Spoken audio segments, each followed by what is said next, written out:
2 days லீவுக்கு அப்புறமா பாப்பா இப்போ தான் ஸ்கூல் போகிறா. நாங்கள் அப்படியே கொஞ்சம் கொஞ்சமாக ரெக்கவர் ஆகிக்கிட்டே இருக்கோம்.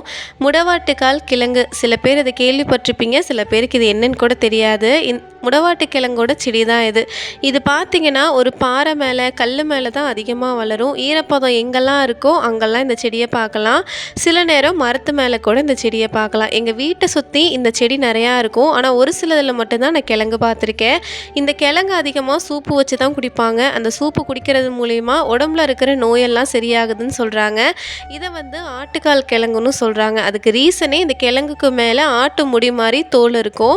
அதை நம்ம லைட்டாக பிச்சாலே அது வந்துடும். ஒரு கத்தியை வச்சு அது ஸ்கின்னை ஃபுல்லாக நல்லா க்ளீன் பண்ணி எடுத்துகிட்டு அந்த கிழங்கை நல்லா ஒரு டைம் கழுவி குட்டி குட்டியாக கட் பண்ணி எடுத்துகிட்டு நார்மலாக நம்ம எப்படி ஆட்டுக்கால் சூப்பு வைப்போமோ அதே மாதிரி தான் இதையும் செய்யணும். இதை கண்டினியூவாக குடிக்கிறது மூலயமா உடம்புல இருக்கிற நோயெல்லாம் சரியாகுதுன்னு சொல்கிறாங்க.